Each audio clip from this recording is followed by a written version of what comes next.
Hello, and welcome to your lesson on social emotional learning. Today we are going to continue to talk about our blue zone. I can identify when I am in the blue zone. Today we are going to be making connections. First, let's review our steps to understanding connections. Step number 1, listen to the lesson. Do you remember our lesson from this week? Our lesson is all about the blue zone. When you are making connections to your school, community, and world, I want you to remember our lesson about the blue zone. Step number 2, how does this apply to school? Step number 3, how does this apply in my community? And step number 4, how does this apply in the world? Let's make those connections together. First, we are going to make connections to the school. Let's talk about how we can experience our blue zone in school.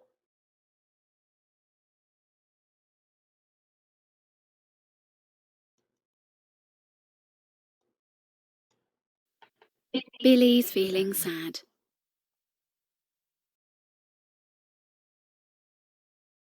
Billy was feeling sad. He was thinking some things through. He sat slumped in his chair, not knowing what to do. His teacher noticed how sad he was, wondering if he might cry. She was feeling really worried for this lovely little boy. She decided to help Billy. She knew just what to do.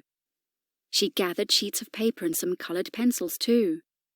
Then turning to Billy, she said, "Shall I show you how to release all your sad feelings so you'll feel much better now?" Sitting at the table, she showed Billy what to draw. She encouraged him to copy exactly what he saw. She drew a large circle representing feelings to delete, then a small one in the centre representing both Billy's feet. Then drawing a third circle as a boundary between the other two, she turned and said to Billy, "This separates the feelings from you." Then, with focus and intention, she overdrew the boundary with a zigzag line, saying to Billy, "Your boundaries you must now define." Then placing the sheet of paper with the drawing on the floor, she turned and said to Billy, "Think of those sad thoughts once more. Then step onto the paper, connecting with the image of your feet. Step on with the intention that your true self you'll greet. Then watch yourself, Billy, as you let those sad feelings go. Letting go is easy peasy. This you need to know." The teacher was amazed as she watched Billy in his space. As his feelings were releasing, he had a smile across his face. Billy was relieved as he watched the sad feelings go away. His body felt relaxed as calmness came to stay. The teacher said to Billy, "You should do this come what may. When would be a good time to fit this into your day?" Billy shouted out, "When I brush my teeth, I can simply place the paper underneath my feet." "What a brilliant idea," his teacher said. "You could leave a copy in the loo. Then when you brush your teeth, you can release your feelings too." Billy's now a happy boy and he wants to share with you how to release your sad feelings so you'll be happy too. Billy shared this with his sister Lizzie. Now she knows what to do. Why not share it with your friends so they can do it too?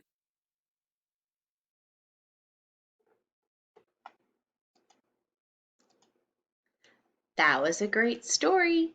That story was about a little boy who was feeling sad at school, and his teacher helped him identify what he was feeling and get rid of those sad feelings. Sometimes just knowing how we're feeling helps us take control over how we're feeling. If you know that you are feeling angry, it's the first step to getting away from your red zone. If you know that you are feeling sad, that's the first step to leaving your blue zone. Let's make a connection to our community.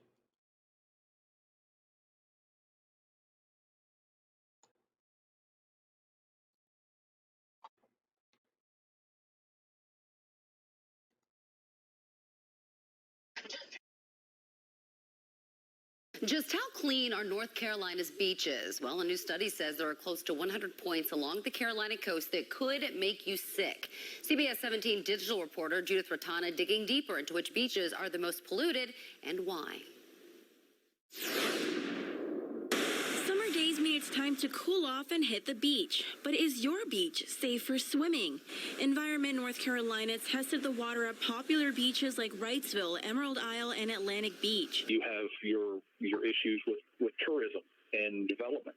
If we can't keep our waters clean, all of those things are going to quickly turn people away. Out of more than 200 tests, these are the most unsafe. Collington Harbor Beach came in with the most number of potentially unsafe days.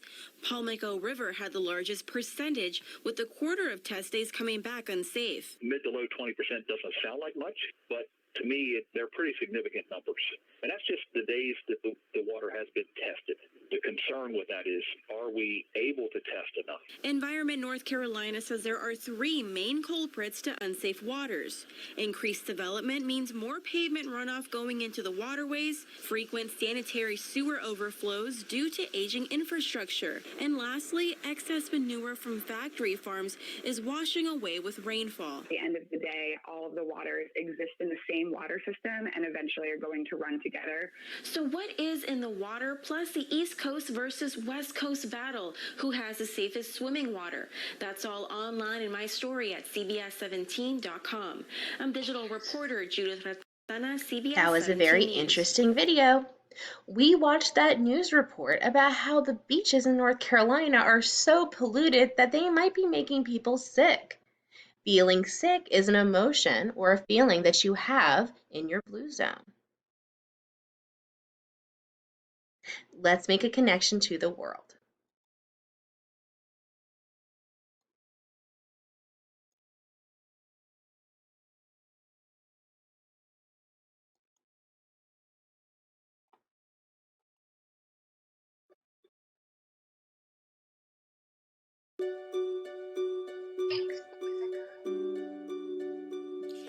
Greetings, boys and girls. Welcome to the Storytime family. I hope you've been good. Today we have Sleepyheads by Sandra J. Howard, illustrated by Joyce Wan. Let's get started. Sleepyheads. See the moon? It's sleepy time. Let's look for little beds and find where all the little ones lay their sleepy heads. Look, I see a sleepyhead cuddled in a nest. I see another sleepyhead who thinks a hole is best. Oh, aren't they so cute? Look at that. Aw, look, I see a sleepyhead nestled in a cave. I see another sleepyhead rocking on a wave. Look, I see a sleepyhead snuggled in the reeds.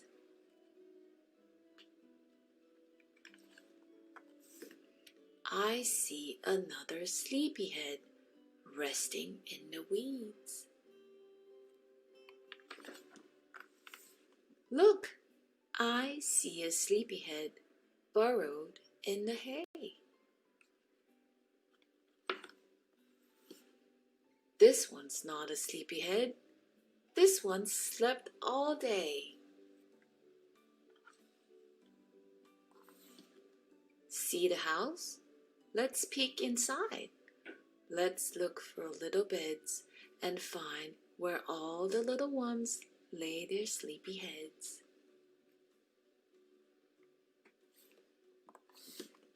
Look, I see a sleepyhead beside the fireplace. I see another sleepyhead curled tight in its dark space. Look, I see a teddy bear, a pillow, and a bed. I see a blanket, soft and warm. But where's the sleepyhead?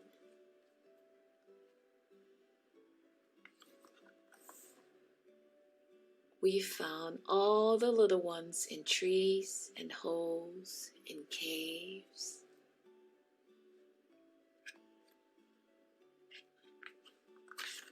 We found all the sleepyheads in weeds and reeds on waves. We found all but one small one in houses and in barns. Where is that little sleepyhead? Asleep in Mama's arms. Oh, are you all toasty and cozy in your bed? Oh, are you a sleepyhead? I think so. Hope you That like was a great sleepyheads. story. I don't know if you could Give us a tell, like but and that story was about being tired. And being tired is something that you feel when you are in your blue zone. Everyone all around the world feels tired. We all sleep. That is something that we have in common across different countries, all across the world. Even animals sleep, as you saw in that book. Thank you so much for joining me for today's lesson. I'll see you next time. Goodbye.